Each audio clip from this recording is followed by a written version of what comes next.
¿Se ve la imagen? ¿Se escucha, jóvenes? Sí, se ve y Sí, se escucha. licenciado.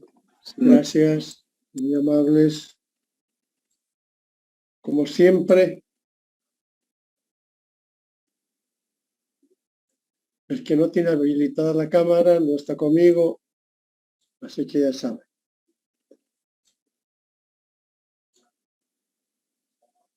Bien, estamos en una segunda parte de esta introducción y revisión teórica que estamos haciendo a manera de repasar los principales conceptos que vamos a utilizar nosotros para analizar nuestra realidad, que es el plato fuerte de esta materia, el análisis del comportamiento de la economía en los últimos, por lo menos 10 a 15 años.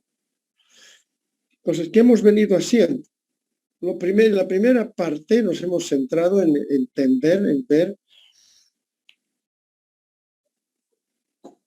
cómo entendemos el funcionamiento del sistema económico, y a eso lo primero que hemos hecho es identificarlos. La mayoría de ellos compra por el lado de la demanda agregada. Compran las familias, le llamamos consumo. Compran las empresas, le llamamos inversión. Compra el gobierno, le llamamos gasto. Y lo que nos compran los países vecinos, le llamamos, son nuestras exportaciones, pero son compras que nos hacen los países vecinos. Esos elementos conforman, sí, son elementos importantes de la demanda agregada en la economía. Por el lado de la oferta tenemos el total de la producción en Bolivia, más lo que no producimos y compramos de afuera, a lo que le llamamos importación. En teoría, solo en teoría, estos dos macroagregados tienen que ser iguales en la economía. Pero en la vida real oscilan como un péndulo que se está moviendo permanentemente, segundo a segundo, minuto a minuto, hora tras hora, día tras día, semanas. Son variables que se están moviendo porque en ambos lados hay agentes que toman diferentes decisiones. Es una labor importante del gobierno, por lo tanto, es mantener ese equilibrio. Nosotros lo conocemos como el equilibrio macroeconómico, pero en el lenguaje político coloquial se conoce como la estabilidad económica. Entonces, cuando estas oscilaciones y estos cambios son muy grandes, entonces el gobierno utiliza los instrumentos de la política económica. ¿Cuáles son esos instrumentos de la política económica? Bueno, ya hemos visto la monetaria, ahora la fiscal, y hay otras. Hay un rosario de políticas que permite al gobierno, sobre todo la monetaria y la fiscal, que son las dos más importantes, le permite disminuir, eliminar esas fluctuaciones que hay entre la oferta agregada y la demanda agregada. Entonces, en veces, como hemos visto, la política monetaria es expansiva, en veces es contractiva. Lo mismo pasa con la política fiscal. Entonces, son dos herramientas poderosas que permanente usa el gobierno, no solo el nuestro, en todo el mundo. Y son herramientas que hemos aprendido a utilizar para lograr una estabilidad en la economía a través de centrar la atención en distintas otras variables. Ahora vamos a ver en detalle la política fiscal. Como siempre, partimos de la política económica. La política económica en general, podríamos decir, tiene objetivos tremendamente importantes, trascendentales en la economía, como es el crecimiento económico, el crear fuentes de empleo, estabilizar los precios, estabilizar el tipo de cambio, controlar el gasto. Y para alcanzar estos objetivos, el gobierno utiliza distintos tipos de política. Ya hemos visto la monetaria, vamos a ver ahora la fiscal, y ustedes están trabajando otro tipo de políticas, la de política comercial, la política de cambio, la política salarial, etc. A través de la política económica, el sector público, es decir, el gobierno, interviene en la economía. En este caso, Licenciado, la intervención es mediante la política fiscal. disculpe Sí, que lo corte, escucho. no está presentando en pantalla completa la diapositiva. ¿Ah, no? Perdón.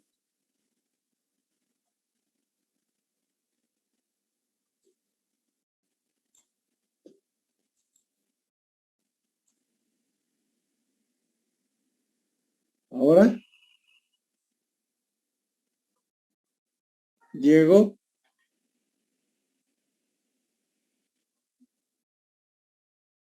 ¿cómo le sale? Abajo, Licen, abajo hay una lupita. Y Mm, no creo que. A ver,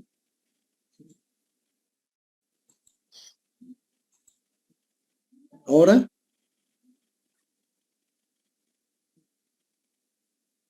¿qué sale? ¿Cómo le sale? sale igual, Licen. Ahí A abajito ver, donde estaba haciendo opciones, abajito abajo hay una opción que le sale como lupa, Licen. Sale No, no, doble no. pantalla, Lisa. aquí hay una lupa, sí, la veo la lupa, pero no. A ver, lo que vamos a hacer es, a ver, déjenme, a veces estos programitas son bien caprichositos a veces. Voy a dejar de compartir y entonces, a ver, aquí hay algo que me está molestando, un minutito.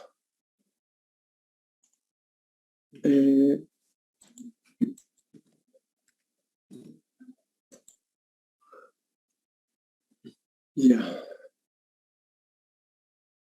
este es el que necesito, está bien. Este es, ya. Puede que haya sido eso.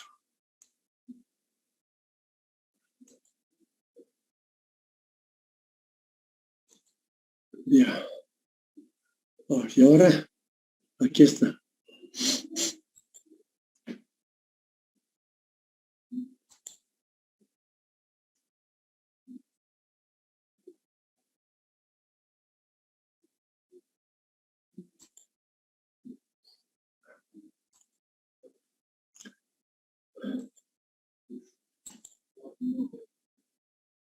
¿Cómo se ve ahora? Ahora sí, Lisa. Ahora sí. Ya, gracias. Gracias, Diego. Entonces decíamos que el gobierno interviene mediante la política fiscal, utilizando variables económicas como los impuestos, los gastos, el presupuesto, etc. La aplicación de esta política afecta a macromagnitudes como la producción, los precios y el empleo. ¿Con qué objeto? Para conseguir principales objetivos en relación a la producción, crecimiento económico, en relación al empleo, pleno empleo, y en relación a los precios, estabilidad de precios. Entonces, ¿qué será la política fiscal? Entonces, la política fiscal es una rama de la política económica, como hemos visto, que configura el presupuesto. ¿Qué será presupuesto? ¿Quién puede definir qué es un presupuesto?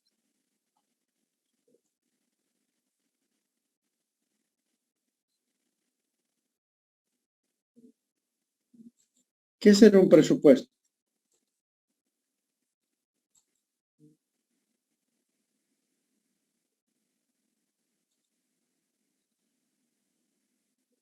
Nadie.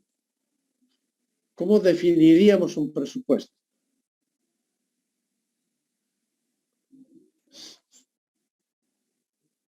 Mauricio, Mamani, ¿estás en el aula?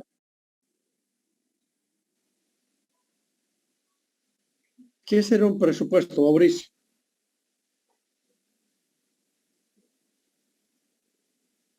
Dicen, ¿le puedo responder? Rosemary. Es un cálculo que se hace para saber un costo, ya sea de una obra o de un servicio. Sí, sí. ¿Qué más? ¿Cómo más podemos definir? Efectivamente, en la vida cotidiana podemos armamos un presupuesto justamente por lo que dice Rosemary. pero podríamos afinar un poquito más. ¿Qué será un presupuesto? Podríamos, no está mal, está bien, se entiende, ¿no? Gastos previstos para un determinado periodo de tiempo, porque está limitado por un tiempo, ¿no? Bien, sí, más completo, pero sigue faltando una variable. ¿Cuál sería? Dicen yo, el presupuesto es la planificación. ¿Ya? Sí, dicen, el presupuesto es la planificación de gastos e ingresos que toma en cuenta un ente para la planificación en un periodo de tiempo determinado. Bien, Leandro, excelente. Para toda la vida, para que nunca más nos olvidemos. Hay definiciones más pesadas, más formales, más del libro, más de enciclopedia. Ustedes pueden buscar qué es la política o qué es un presupuesto y van a encontrar.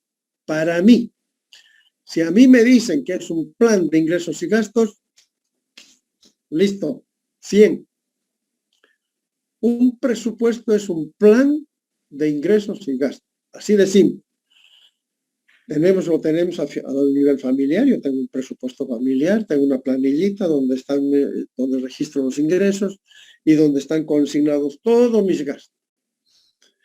Y en una ocasión, con ustedes mismos, digo con ustedes estudiantes, ¿cuánto? Estamos hablando de unos 4 años, hicimos un ejercicio bien interesante.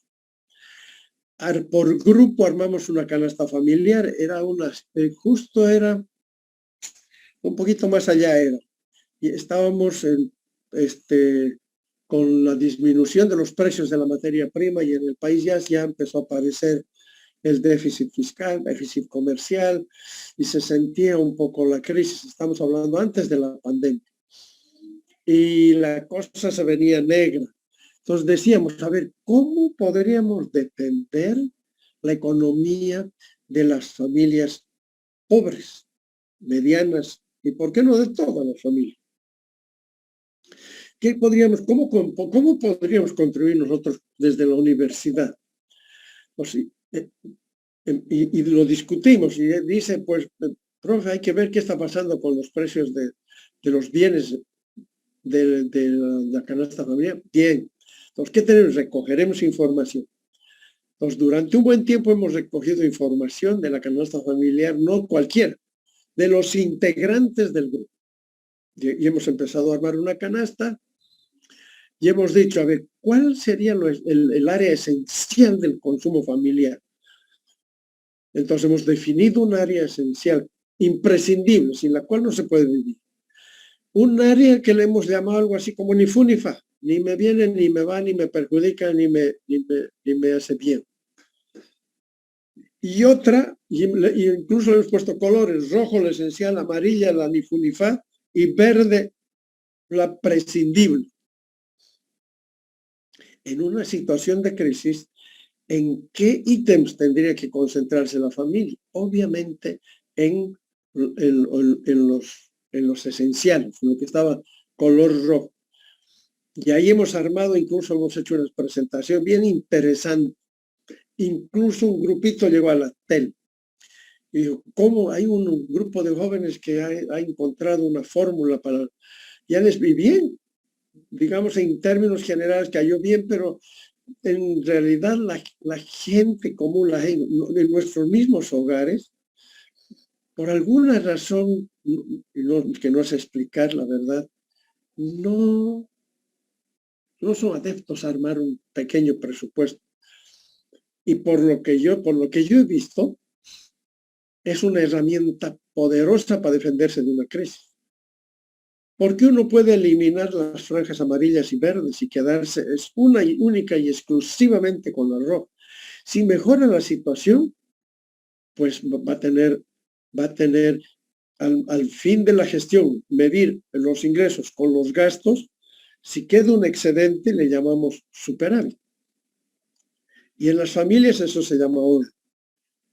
Y entonces una familia disciplinada y ordenada podría, no fácilmente, pero podría capear una situación de crisis con cierta comodidad porque atendería el área esencial. No sería faltar nada.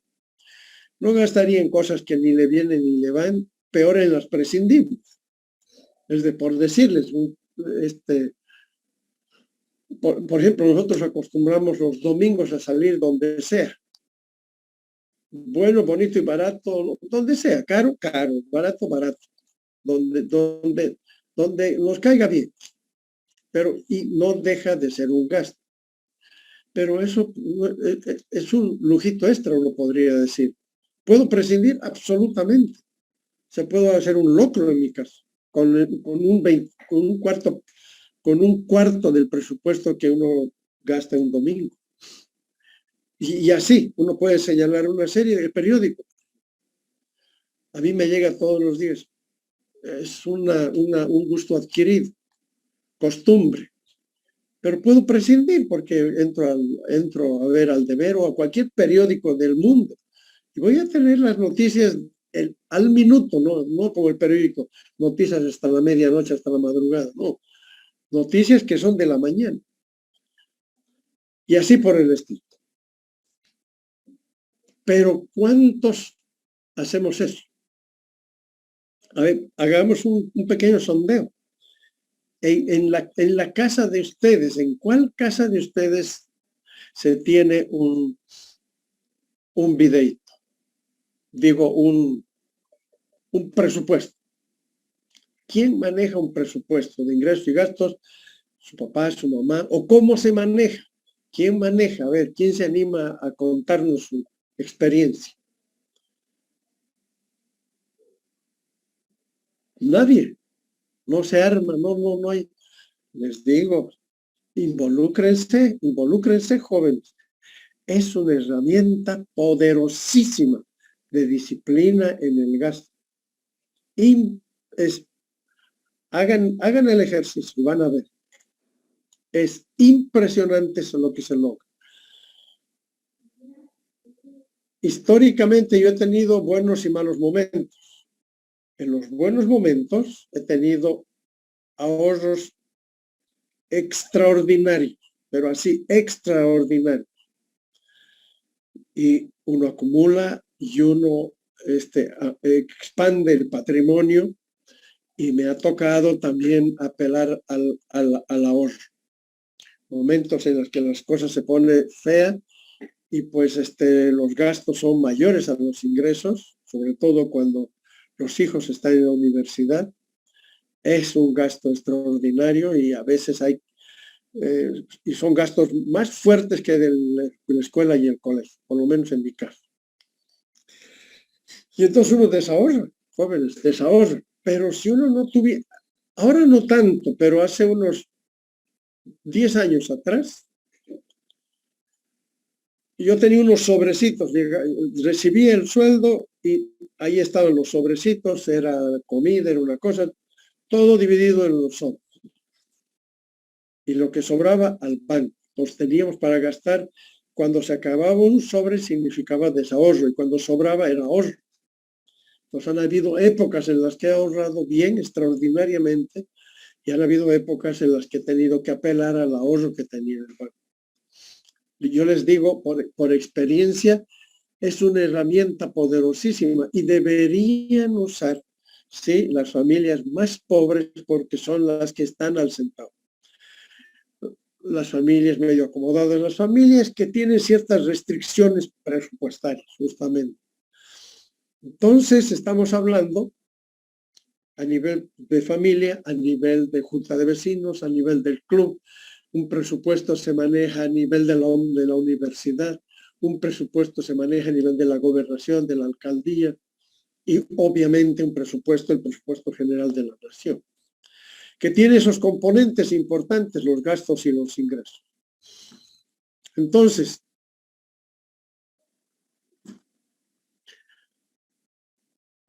¿qué permite contar con un presupuesto? Con un presupuesto, entonces, uno puede asegurar y mantener la estabilidad económica amortiguando las variaciones de los ciclos económicos, contribuyendo a mantener una economía creciente de pleno empleo y sin inflacionar.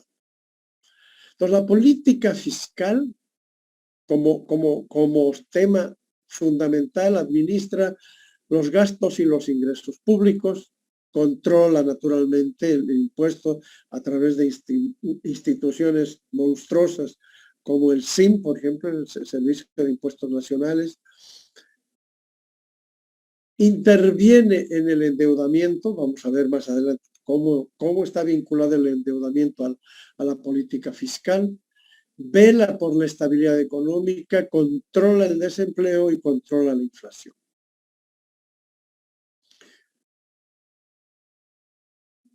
La política fiscal, ya como funciones de la política fiscal, se relaciona con las decisiones de gasto y financiamiento por parte del gobierno, y a eso justamente le llamamos presupuesto. ¿Qué es un presupuesto? Pues un plan de ingresos y gastos. Al analizar la política fiscal, se debe considerar primero el efecto que tiene la acción del gobierno sobre la distribución del ingreso. Segundo, el efecto que tiene la acción del gobierno sobre el nivel y composición de la demanda agregada. Tercero, el impacto del financiamiento del gobierno en el resto de la economía. Y cuarto, la incidencia de las políticas estatales en la asignación de los recursos. Entonces son funciones de asignación, de distribución y de estabilización. Cuando el gobierno cobra impuestos y utiliza estos recursos para financiar, por ejemplo, la salud rural, cambia la distribución de ingresos.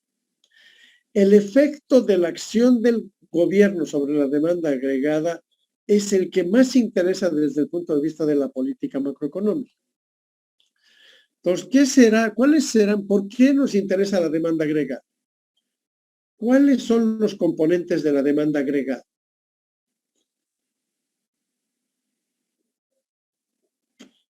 Juana Jiménez.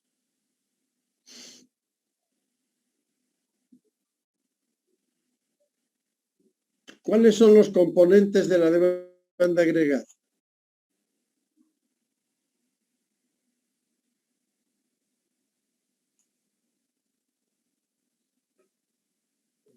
Ya te estoy diciendo de la demanda que acabamos de hablar, de la demanda agregada. No, no puede ser. No puede ser. Gasto, inversión y exportaciones. Ya, pues, Juana. A ver, Juana, ¿cuánto es 2 por 2? No te escucho, Juan. 5 por 5. ¿Cuánto es 5 por 5, Juan? No te escucho nada.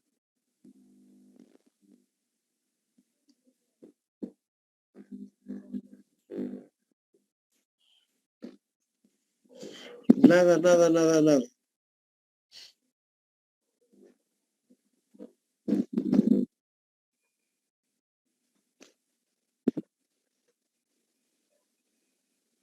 Kathleen Rivera.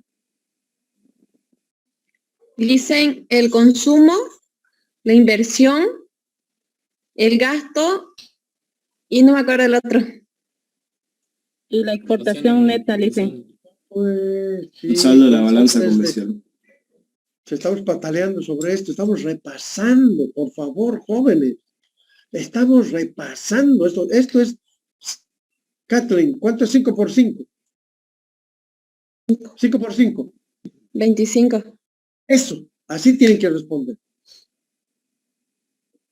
Entonces, ¿de qué estamos hablando?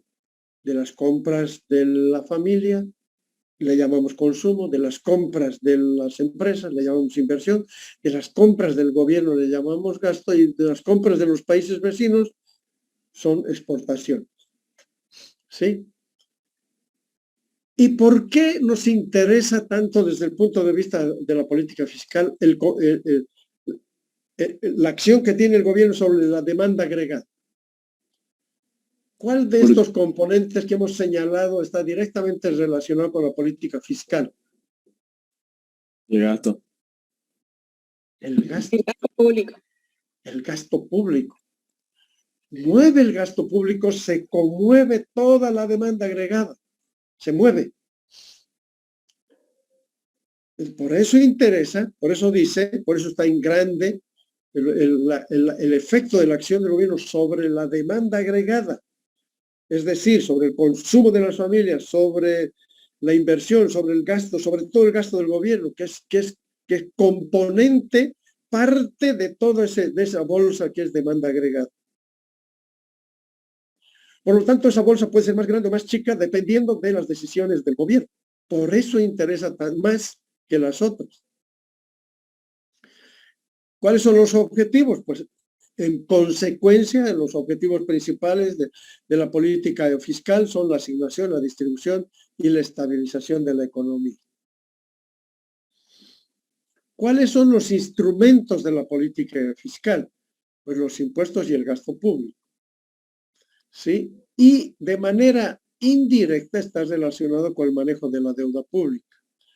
Pero con tal de que nosotros nos acordemos que los instrumentos de la política fiscal fundamentalmente son impuestos o ingresos, porque los ingresos del Estado están compuestos fundamentalmente de impuestos y venta de servicios públicos y el gasto público. Pero la diferencia entre los ingresos y los gastos nos va a dar un saldo, y si ese saldo es deficitario vamos a acudir a la deuda pública. Entonces, por angas o mangas, el comportamiento de los ingresos y los gastos va a terminar o aumentando o disminuyendo la deuda pública.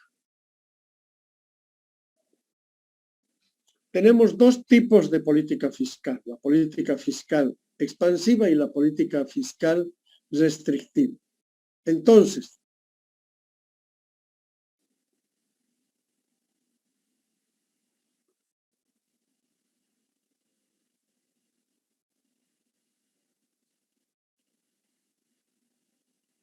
¿cuándo se utiliza la política fiscal expansiva? Dice, cuando hay una insuficiencia de la demanda agregada. ¿Quién me puede explicar eso? ¿Cómo entendemos para aplicar una política expansiva? Dice una condición, una causa es que la demanda agregada, ¿sí? La demanda agregada sea insuficiente. ¿Qué quiere decir eso? ¿Qué quiere decir eso? Josué, que dice la demanda agregada. ¿Te acuerdas qué componentes tenía la demanda agregada? Josué Calustro.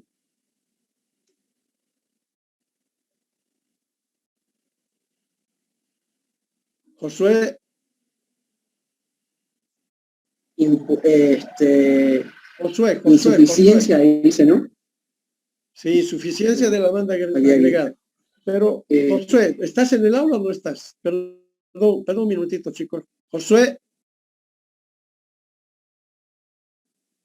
Josué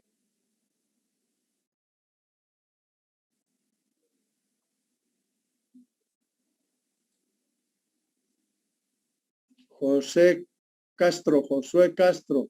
¿Se huyó? Ahora sí. ¿Quién? ¿José? ¿Josué? ¿Se me escucha? Sí, ya bien. Perfecto. ¿Qué entendemos por insuficiencia de la demanda agregada? Sí. ¿Se me escucha? Sí, se escucha, Josué. Gracias. ¿Qué es la demanda agregada? Insuficiencia de la demanda agregada. ¿Cuáles son los componentes de la demanda agregada? La demanda, impuestos de ingresos. Componentes de la demanda agregada. El consumo, la inversión, el gasto público. Y las exportaciones. Bien. Insuficiencia. Eso quiere decir que las familias compran más o menos. La demanda es inferior a la que se ofrece. Insuficiencia de la demanda, que la demanda no sea suficiente, que la demanda haya disminuido. Eso quiere decir que los consumidores, si las familias están comprando más o menos. Menos. Las empresas están invirtiendo más o menos.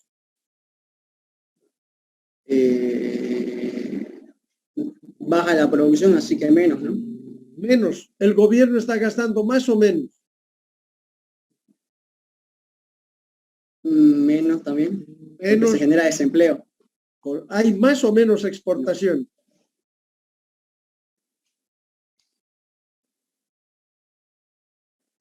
Menos. Menos. Insuficiencia, dice. Entonces, dejan de comprar las familias, dejan de invertir las empresas, el gobierno ya no tiene ganas. Entonces, como que se desinfla la demanda agregada. ¿Y eso qué efectos tiene sobre la producción? Pues hace que la producción caiga y por lo tanto aparezca el fenómeno del desempleo. Entonces usamos la política fiscal expansiva. ¿Y qué herramientas utilizamos? Pues bajamos los impuestos a las familias, decimos, oiga, ya no pague 13% de IVA, pague 5% nomás. Escucha, ojalá Dios nos escuche. Y entonces tendríamos más plata para gastar. Gasto público. Escucha, dice, a ver, crearemos un bonito para la cuarta ola. Un bonito, todo el mundo recibe su bonito para la cuarta ola. Aumento del gasto. Esas medidas de disminución de impuestos y aumento del gasto público significan una política expansiva. ¿Y por qué? Porque hemos visto que la demanda agregada se estaba contrayendo. Y al revés, aplicamos una política restrictiva cuando hay un exceso de demanda agregada. Lisette Andrea Rivera Céspedes, ¿qué querrá decir un exceso de demanda agregada? Que hay inflación, o sea, exceso de dinero en el mercado. ¿Y quiénes están, de quién es la responsabilidad que haya más dinero en el mercado? ¿Cómo? ¿Perdón? O sea, que hay un exceso de consumo, podemos decir. Muy bien, Sí. perfecto, ¿no? Los consumidores están llenando de plata el mercado, ¿sí? De churrasco, fines de semana, chupa, fiestas, Día de la Madre, Día del Padre, es una gastadera terrible. ¿Y qué están haciendo las empresas? Están invirtiendo mucho. Invirtiendo Sí, más. ¿Qué está haciendo el Estado? Está gastando demasiado. Gastando más. ¿Y qué pasa con nuestras exportaciones? ¿Aumenta o disminuye? Aumentan. Aumenta, perfecto. Entonces, como todo el mundo acude al mercado, ¿qué va a pasar con los precios? Lo que decías, ¿no? Van a haber una presión inflacionaria. Y si no se controla eso, se va a generar inflación. Y entonces aplicamos una política restrictiva. Entonces, no, qué bonito, ni qué bonito. Aquí más bien ustedes van a pagar más impuestos. Sí, el IVA lo subimos al 20% y quitamos el aguinaldo de fin de año, porque la situación está a nivel de la inflación que arde. Entonces son dos tipos de política que el gobierno utiliza dependiendo de la situación, de la lectura de la situación económica. Entonces la política fiscal expansiva, como hemos visto, aumenta el gasto público y baja los impuestos. Eso hace que las familias y las empresas tengan más plata. Por lo tanto, va a aumentar el consumo y va a aumentar la inversión. Y al aumentar el consumo y la inversión, ¿qué va a pasar con la demanda agregada? Va a aumentar la demanda agregada porque aumenta el consumo y aumenta la inversión. Y entonces, naturalmente, se va a generar más empleo, pero con un riesgo de que generemos una presión inflacionaria. La política fiscal restrictiva. Y aquí operamos al revés. Bajamos el gasto y subimos los impuestos. ¿Qué efectos va a tener eso en las familias y las empresas? Pues las familias van a comprar menos y las empresas también van a comprar menos, lo que quiere decir que van a invertir menos. ¿Qué va a pasar estos dos componentes tan importantes de la demanda agregada? Si estas se contraen, la demanda agregada en su conjunto se contrae, por lo tanto, podemos controlar una presión inflacionaria, pero nos vamos a tropezar con un fenómeno social que es el desempleo. En general, ustedes han llegado más o menos bien hasta aquí. Quiero agradecer el compromiso, la dedicación, la creatividad, la imaginación. Cuando yo recibo ese tipo de trabajos jóvenes, es como un ok, un like que me están diciendo, perfecto, vamos para adelante, esta es la manera. Obviamente, mi interés personal es que todos entremos en este ritmo. Entonces, Cuando a Kathleen le decía, ¿cuánto es 5 por 5? Pues la respuesta es 25, así sin pensar mecánicamente. ¿Por qué? Porque hemos trasladado el conocimiento de la memoria de corto plazo a la de largo plazo, que no se olvida, nunca. Y estamos en estamos aprendiendo a aprender. Yo sé que es costoso, yo sé, pero demuéstrenme por lo menos que están en el afán, que están en el oficio, y yo lo puedo apreciar. Muchos grupos, por lo menos la mitad de ustedes, de los grupos que hemos organizado, lo han tomado como una actividad de diversión, como una actividad, y realmente se nota el compromiso y hay trabajos espectaculares, de verdad. Y es altamente gratificante y es, repito, como un like que me dicen, vamos adelante. Este es el camino para aprender. Jóvenes, no sé si es el mejor, pero por lo menos es más divertido, diferente. Y ya no depende de mí el que aprendan o no, el que se comprometan o no. En el grupo de ustedes, obviamente, como en todo curso, hay pues gente, y ahí entran los valores humanos. Gente que asume con compromiso, con responsabilidad, se nota. No me queda la menor duda de que en el ejercicio de su profesión van a ser excelentes profesionales. No tengo duda. Pero a mí me gustaría que eso sea contagioso, que todos puedan asumir ese compromiso.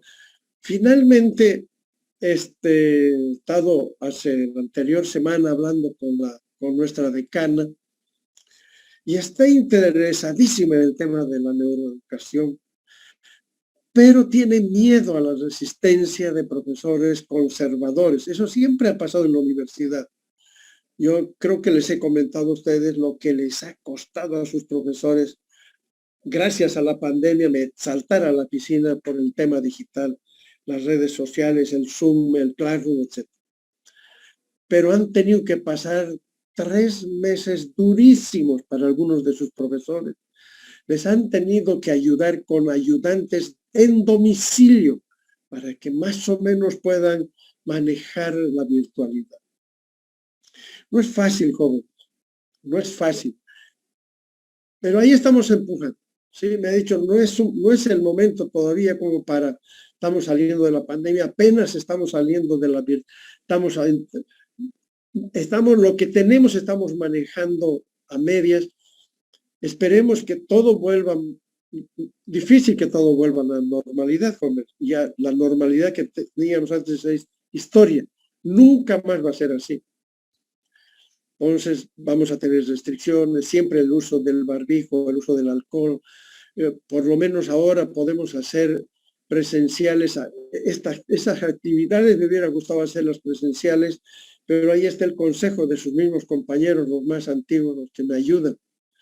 Me dicen, no los apresuraremos, pero vamos a tener sí actividades al aire libre, donde ustedes ahí ya van a tener que mostrarse en pleno de qué son capaces de hacer y demostrarme que es no es la única, es otra forma de aprender. Muy bien. Entonces, cerramos con la política fiscal. Entonces, decíamos que una política fiscal restrictiva hace que baje el gasto, que suba los impuestos. Al hacer esto, hacemos que, como decíamos hace unos minutos, disminuye el consumo de la inversión, cae la demanda agregada, controlamos los precios, esa presión inflacionaria y controlamos los precios, pero podemos generar desempleo. Y les decía, hasta aquí hemos llegado bien, todos. La partecita que sigue, muy pocos han entrado a ese tema, que para mí es una de las más importantes.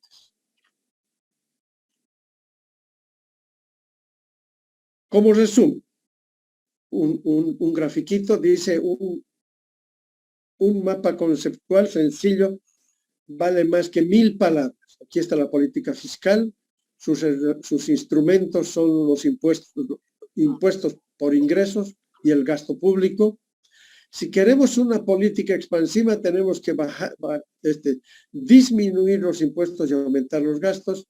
Si queremos una política fiscal restrictiva, tenemos que bajar los gastos y subir los impuestos. Hasta aquí bien. Pero esta parte es donde la mayoría se ha perdido. La decisión del gobierno de modificar su gasto lleva implícita una decisión de cómo financiarlo. Y el gobierno puede financiar su gasto de varias maneras. Mediante el cobro de impuestos y cobro de servicios, recibiendo transferencias del sector privado cuando nosotros les compramos bonos al Banco Central o del sector externo, incurriendo en préstamos con el sector privado, lo mismo, con los bancos comerciales con el exterior, ojalá no con el Banco Central. Y aquí está lo importante, lo trascendental. La diferencia entre los ingresos y los gastos constituye el saldo presupuestario. Entonces tenemos tres tipos de saldo presupuestario. Por ejemplo, cuando los ingresos son mayores a los gastos. Ariel Mercado Montaño, ¿qué le llamamos a ese escenario cuando los ingresos son mayores a los gastos? Un superávit fiscal. Superávit fiscal, muy bien. Es donde hay más ingresos y el país puede ahorrar. Daniela Gallardo, cuando los ingresos son iguales a los gastos. Ahí ocurre un equilibrio fiscal, dicen. Muy bien, Daniela. José Miguel Enrique, ¿estás en clase o no? Parece que no. Sí, dicen. Entonces habilita la cámara, por José Miguel. Estaba está habilitada. Del aula ayer. No está habilitada. José Miguel. Estaba mirando lo del déficit y todo eso. José Miguel, cuando los gastos son mayores a los ingresos, estamos en un escenario de... Cuando los gastos son mayores a los ingresos fiscales. Déficit. Déficit fiscal. Déficit fiscal. Y cuando la economía está pasando por un momento de déficit fiscal, ahí interesa conocer dos cosas. Uno, la cantidad de ese déficit, el monto de ese déficit. Dice el primero, dice el nivel relativo de ese déficit. Y la segunda, para mí, mucho más importante y trascendental, la forma de financiar ese déficit. Alguien puede, el ministro de Economía puede decir, tengo 100 millones de déficit, le preguntamos, ¿y ya sabe cómo lo va a financiar? No, listo. Grave problema. Pero el mismo ministro nos dice, tengo 1 millón, no 100.000, tengo 1 millón de déficit fiscal. ¿Y sabe cómo lo va a financiar? Sí, señor, está todo cubierto. Listo. Asunto arreglado. Por eso decimos, se dice en general, que lo más importante es la forma de financiamiento del déficit que el monto del déficit. Entonces, cuando surge el déficit fiscal, hemos visto entonces que pueden aparecer tres escenarios. Uno de superávit fiscal, uno de equilibrio cuando los ingresos son mayores a los gastos, uno de equilibrio fiscal cuando los ingresos son iguales a los gastos y uno de déficit fiscal cuando los gastos son mayores a los ingresos. Y cuando hay déficit jóvenes, hay que financiar. Y en esa partecita todo el mundo se me ha perdido. ¿Y cuáles son las formas de financiamiento del déficit fiscal? Cuando el déficit fiscal se financia por medio de préstamos del sector privado, como puede ser, por ejemplo, el caso de venta de bonos al público, el gobierno compite con las empresas privadas por los recursos disponibles. Yo puedo tener $1,000, estar yendo al banco a depositar, pero si me aparece un bono atractivo del 7%, no voy a ir al banco, voy a comprar un bono de 7,000 bolivianos, que me va a dar un rendimiento en 6 meses del 6, 5, 7%. Entonces, atención con esto, es bien importante. Cuando el sector privado sabe que hay déficit, se le paran los pelos de punta, porque sabe que va a competir con el Estado por recursos frescos. El gobierno también puede desplazar al sector privado si financia su déficit por medio de préstamos de la banca internacional interna. Si sale la empresa privada y sale el gobierno a prestarse afuera al mercado, ¿a quién van a preferir prestar? Al gobierno. Porque ese gobierno, cuando se compromete y firme el contrato, así sea en 100 años va a pagar. El presidente de izquierda, de derecha, cualquiera, esa deuda se paga. Pero el de una empresa, ¿quién garantiza que la empresa no va a quebrar? Entonces, los fondos se canalizan más fácilmente a entidades públicas que a privadas. Y una tercera forma de financiamiento del déficit constituye el endeudamiento externo, que es a lo que está recurriendo el gobierno en estos últimos 3 años. Yo leía, pero no estoy seguro que sea el dato correcto, que el nivel de endeudamiento nuestro está como por el 80% del Producto Interno Bruto. Entonces, hace 4 años estaba en 22, después subió al 25, estaba entre el 25 y el 30% del PIB, lo que es altamente valorable si estuviera en ese monto, porque todavía tendríamos un campito para seguirnos prestando. Pero el 80% me parece una especulación más que un fruto de un estudio, porque hay convenciones internacionales que dicen que un gobierno no podría pasar del 50% de endeudamiento respecto del PIB, 50% de déficit, que este déficit sea el 50% del PIB. Y pasarse de eso ya se coloca en una situación verdaderamente delicada en nuestra economía. Entonces yo no creo siquiera que esté cerca del 50%, debe estar entre un 30 y un 40%, y eso lo vamos a verificar cuando entremos a analizar ya con cifras reales, todas estas variables que están disponibles para que nosotros las estudiemos. Entonces, el déficit fiscal hoy por hoy se ha constituido desde hace unos 6, 7, 8 años. Empezó la debacle, hemos tenido superávit fiscal hasta el 2014 y a partir del 2014, debido a la crisis y disminución de los precios de la materia prima, hemos ido sosteniendo y sistemáticamente un aumento en el déficit fiscal que ha estado bordeando el 8-9%. Entonces, es una tarea prioritaria de nuestra economía en este momento el tratar de disminuir el déficit fiscal con todas las consecuencias que eso tiene. Cuando todas las formas de financiamiento se agotan, el gobierno puede recurrir al Banco Central, como lo hizo en 1982.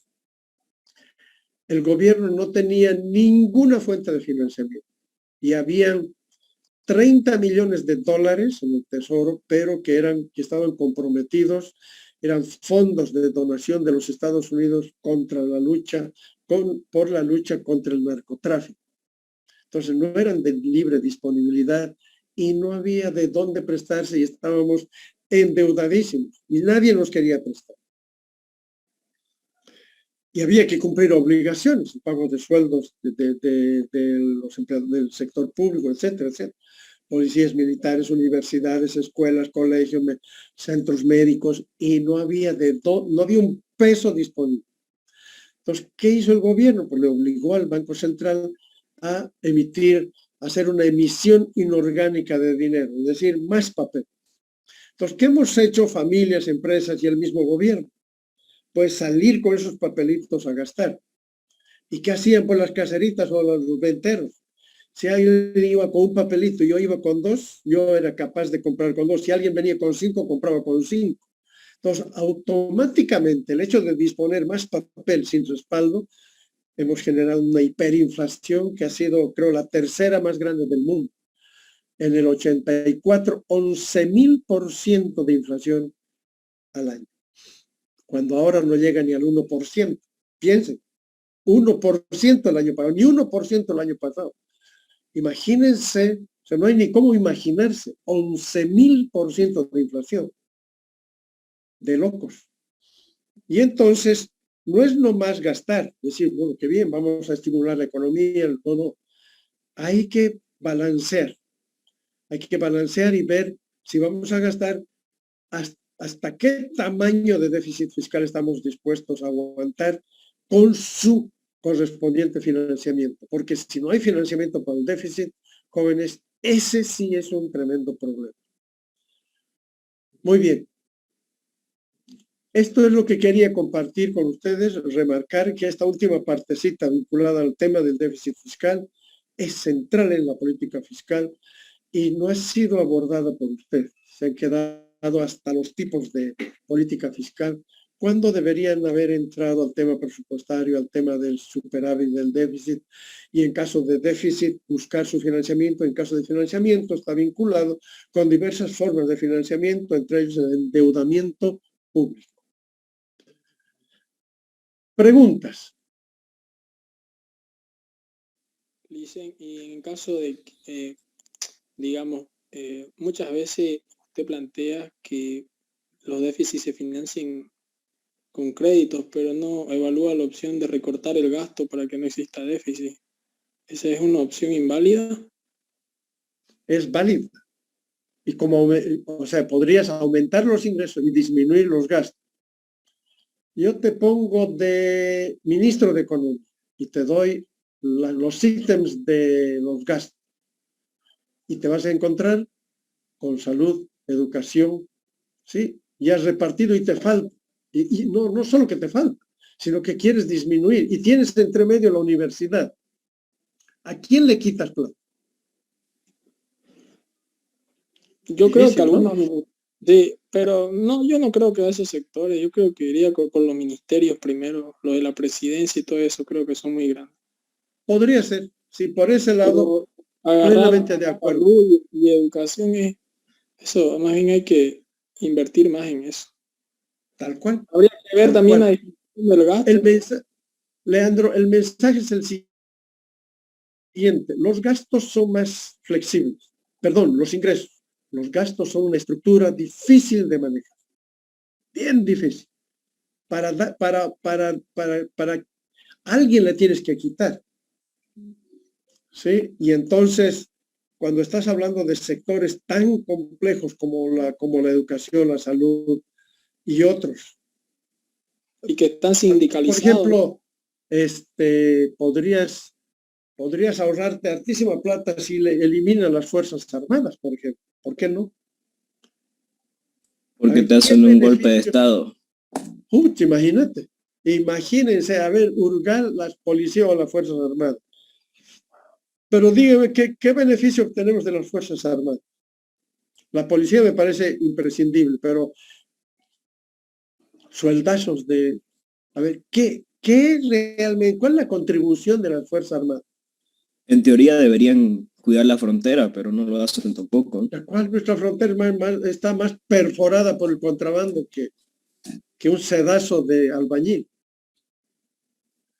Y por ejemplo, si viéramos nosotros una lucha frontal de las Fuerzas Armadas controlando, pero nuestras fronteras, no, ¿dónde están los militares? Acá están las fronteras. Debería haber una ley que obligue a estar a no más de 50 kilómetros de la frontera, desde el comandante hasta el último soldado, deberían estar en todas las poblaciones de las fronteras. Ese podría ser una contribución interesante. Pero ¿dónde los tenemos? Pues a los soldados jóvenes, están en los cuarteles y consumiendo. Ese sería, y como decía Leandro, yo también le metería tijera al sector público, sin lugar a dudas. No me temblaría la mano. Y seguro que podría tener alguno, ahí sí podría haber algunos ahorritos, sin duda. ¿Alguien más? Elisa, tengo una pregunta. ¿Por qué el endeudamiento externo no genera el déficit que la inflación que nos generaría emitir monedas? Igual nos están llegando recursos. ¿Cuál es la diferencia con esos recursos que no generan inflación? A ver, no, vamos a dividir tu pregunta en un par de cosas. Vamos a empezar. Primero vamos a hablar, has hablado de dos cosas diferentes. Uno del endeudamiento público y el otro de la emisión de dinero, ¿sí? Ajá. Hablaremos sobre la deuda pública. ¿Qué decía sobre la deuda pública? Más que todo por el tema de la inflación. Ya. Yo luego por el tema de la inflación. Pero la deuda pública, ¿cómo estás vinculado con la inflación? ¿Cómo crees que estás relacionada con la inflación? Que por ejemplo, al recibir préstamos, ¿sí? ¿Se podría decir que estamos metiendo dinero al país? Sí, correcto. Y meter dinero al país sin aumentar la producción generaría en teoría una inflación. Correcto. Correcto, eso es correcto. Siempre y cuando la economía no pueda reaccionar a ese aumento de dinero. Pero por el momento ese caso no se va a dar porque no te olvides que estamos saliendo de una pandemia que ha paralizado el aparato productivo. Pues está todavía con un buen margen de reactivación. Ahora, si el aparato productivo no reacciona y ese préstamo, por ejemplo, se canaliza a través del gobierno a las familias y las empresas, obviamente que podría generar una presión inflacionaria, seguro. Pero si leemos el dato del 1% de inflación, te das cuenta que no hay esa presión inflacionaria. Pero el endeudamiento es alto. Eso quiere decir entonces que hay un endeudamiento, pero ese endeudamiento que se canaliza al dentro de la economía está siendo satisfecha por la producción nacional.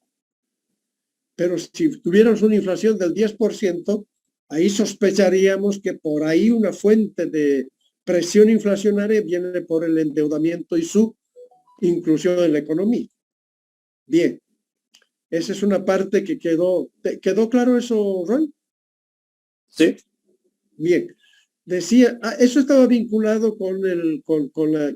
ahora entiendo, ya. Bueno, eso me preguntabas, ¿no? Si ese dinero podía generar inflación. Ajá. Por el momento no creo. Más bien va a estimular a los sectores el poder de compra en manos de consumidores y empresarios es una poderosa.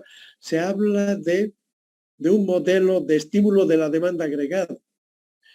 Pero cuando esta demanda agregada no es satisfecha, porque la economía ya está pleno, ahí sí podría haber inflación. Pero parece que tenemos un vasto campo todavía para seguir inyectando recursos en la economía. Entonces, no creo que haya presión inflacionaria por el momento, por lo tanto, el endeudamiento no se va a traducir en mayores precios. ¿Alguien más?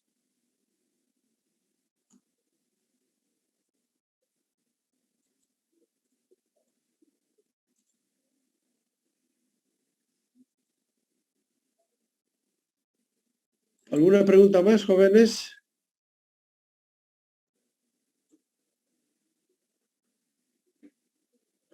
Bien, ¿tienen una tareita para terminar de hacer o presentar? Como siempre, yo con tiempo les aviso la clase virtual. Vamos a terminar esta parte, estas tareitas previas. Nos queda un tema clave importante al que le vamos a dar mucha importancia, que son los indicadores económicos, pero eso va a llegar... No, todavía nos falta un temita nos falta, el entorno macroeconómico de los negocios, una cosa, un aporte interesante cómo se puede percibir el sistema económico desde la perspectiva empresarial y qué papel jugamos nosotros como profesionales de la economía en el contexto privado. Ese es un temita que siempre lo toco, sobre todo con ustedes, no con los comerciales, porque ellos son empresarios y tienen esa visión, pero a ustedes les falta esa perspectiva. Y por eso he incorporado, no tanto por ustedes, sino no tanto por los comerciales, sino por ustedes, para darles una perspectiva distinta a su formación y al ejercicio de su profesión. Pero eso lo vamos a hacer durante esta semana. El próximo lunes vamos a tener una clase virtual sobre esos temas y vamos a seguir con los juegos y pónganle, no a todos, pero hay grupitos que les está faltando un poco de chiste. Muy bien, jóvenes, gusto en saludarlos, en verlos y en compartir con ustedes. Va a disculpar que lo... Hasta luego, Licen. Bueno, jóvenes, chao. Listo, hasta luego, Licen. Gracias. Chao, chao, chao, chao, chao.